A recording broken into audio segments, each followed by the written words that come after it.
आपको पता था कि शायर एक चीज़ होती है, या लिरिसिस्ट होते हैं, या पोएट होते हैं, या मुझे क्यों आपको ऐसा लगा कि मुझे लिख लेना चाहिए इसको नीचे?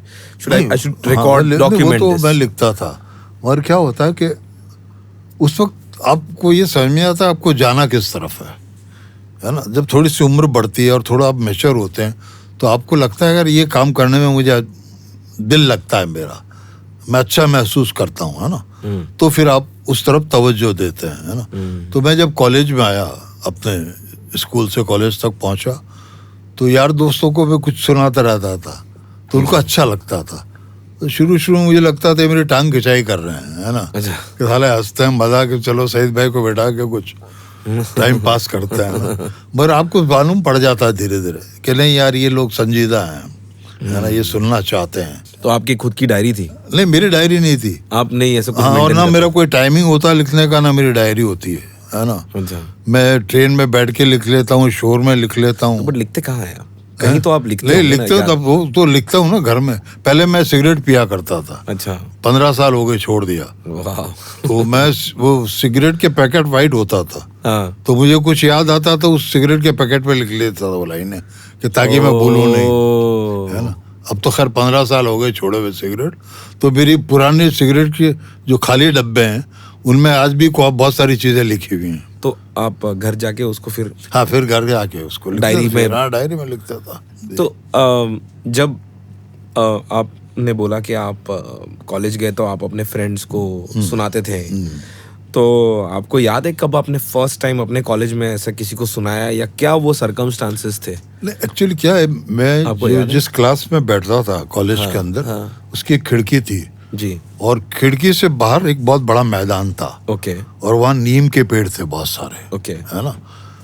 तो मैं देखता रहता था उनको अक्सर, तो मुझे उस जब वो सरसब्ज होते थे और जब सरसब्ज मतलब ग्रीन, ओके ओके, है ना, उस वक्त जो वो पत्ते हरे होते थे उनके सरसब्ज, सर, तो उसके बाद क्या होता था, पतझड़ आती थी, पतझड़ का मौसम, खिज़ा का मौसम, तो वो सब जर्द होके पीले पड़ के अपनी शाख से टूट जाते, जमीन पे बिखर जाते थे। तो मुझे लगता था, उस पर ख्याल आता था मुझे, तो मैंने एक गज़ल लिखी थी, है ना, तो मैंने उनको दोस्तों को सुनाई थी मेरी सबसे पहले, जो बाद में उदित नारायण जी की आवाज़ में रिकॉर्ड भी हुई है जिस्म के लिए, कि मेरे ख्वाबों का हर एक नक्श मिटा दे कोई, मेरे ख्वाबों का हर एक नक्श मिटा दे कोई, टूटे पत्तों का बचा ढेर जला दे कोई। तो वो पत्तों को इकट्ठा करके फिर आग लगा दी जाती थी। ओह गॉड, है ना। तो मुझे लगता था ये किसी के ख्वाब हैं जो एक जमाने में बहुत हरे थे, ब्यूटीफुल। हाँ, मगर टूट गए, टूट के बिखर गए जमीन पे, तो उनको इकट्ठा करके आग लगा दी। वाओ। तो ये एहसास आपको मंजर से मिलता है, आप लोगों की तरफ देखते हैं तो आपको मिलता है ना। आप जिंदगी को पढ़ना चाहिए, आपको लोगों को पढ़ना चाहिए, वो आपकी शायरी को और आपको ग्रो करते हैं। जो आपने जो एनालॉजी जो एक क्रिएट किया कि ख्वाब को आपने पतझड़ के पत्ते जो बना दिया, अभी ये आप बोल रहे हो कि गॉड गिफ्ट है, बट एक वोकैबुलरी भी होती है, तो वो कैसे आपने ग्रो कर किया आपका जो वर्ड, ये भी उसकी जो आपने सरसब्ज। देखो, मैं तुमको एक चीज बताता हूँ, हर आदमी में एक एक्टर होता है, राइट, हर आदमी में एक सिंगर होता है, जी। हर आदमी में एक पेंटर होता जी। है ना।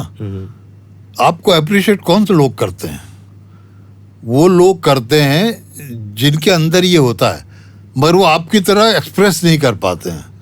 आप कोई पेंटिंग देखते तो आप उसको अप्रिशिएट कब करते हैं? क्योंकि आपके अंदर कहीं एक टूटा फूटा पेंटर है। राइट है ना? राइट, आप नहीं कर पाए मगर उसने कर दिया। राइट। आपके अंदर एक टूटा फूटा शायर है जो सईद कादरी की पोइट्री को अप्रिशिएट करता, या किसी और शायर की, है ना। तो ये होता है। एक सिंगर होता है, जब हम बाथरूम सिंगर एक वर्ड क्यों यूज करते हैं, है ना। हर आदमी गाता है, राइट, गाता था, मैं भी गाता हूँ, मगर वो आपके अंदर होता है, तो आपको दाद वही देता है जिसके अंदर होता है ना? जैसे आपने भी दाद दी, आपके अंदर कहीं एक शायर है मगर आप सिंगर हो, शायर का वायर है टूटा हुआ है। तो ये सिलसिला चलता रहता है मेरा, है ना। नहीं, बट क्योंकि एक हमेशा मैं जब भी जो लोग बहुत पढ़ते हैं और जो लिखते हैं वो अक्सर ऐसी बातों को बोल जाते हैं जो एक्सप्लेन करना, जैसे आपने बोला कि थोड़ा सा मुश्किल हो जाए लोगों के लिए। और यही मतलब मैं समझता हूँ, बट इसके पीछे एक टेक्निकल एस्पेक्ट ये होता है कि आपको अपने वर्ड्स की जो, क्योंकि हर बार आप मैं तेरा दिल तू मेरी जान, रिदम वो उसमें ही यू नो, पर बट जैसे आपने आवारापन बंजारापन एक खला है सीने में, अब ये जो वर्ड है खला, ये सारी चीजें जो लाइक मुझे नहीं पता था इसका मतलब, मुझे इस गाने के बाद पता चली कि ओ वाह, बट कितना ब्यूटीफुल वर्ड है और थैंक्स टू यू वो यूज हुआ, तो नो बहुत लोगों ने सीखा उसका मतलब।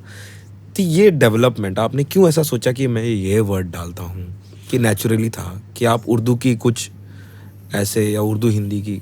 नहीं, क्या होता है, मैं ये रोजमर्रा की जिंदगी में जो हम बातें करते हैं ना हमेशा, तो एक तो होता है कि आप पोइट्री में उस्तादी दिखाते हैं, बहुत से लोग दिखाते हैं, और एक वो होता है कि आपकी बात पहुंचे लोगों तक, राइट, है ना। आपकी अप्रोच ये होता है कि मैं जो बात कह रहा हूँ हर शख्स की समझ में आ जाए, राइट, उस तक पहुंचे। तो मेरी कोशिश हमेशा मेरे गानों में यही होती है ना।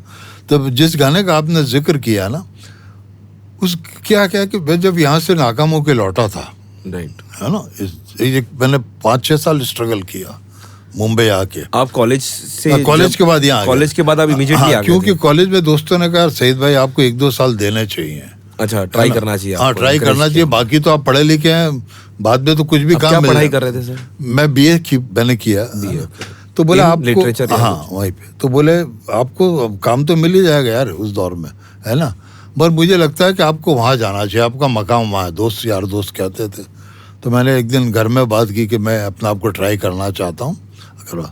तो सबसे बड़ी बात है कि वालिद वालिदा ने मना नहीं किया, उन्होंने कहा देख ले 1-1.5 साल करके, है ना, कोशिश, अगर कुछ होता है तो ठीक है, तो वरना 2 वक्त की रोटी और 2 वक्त के कपड़े घर में हैं, कोई तकलीफ नहीं है, अल्लाह का दिया सब है। तो मैंने कहा चलिए, मैं आया यहाँ पे और नाकाम रहा भाई।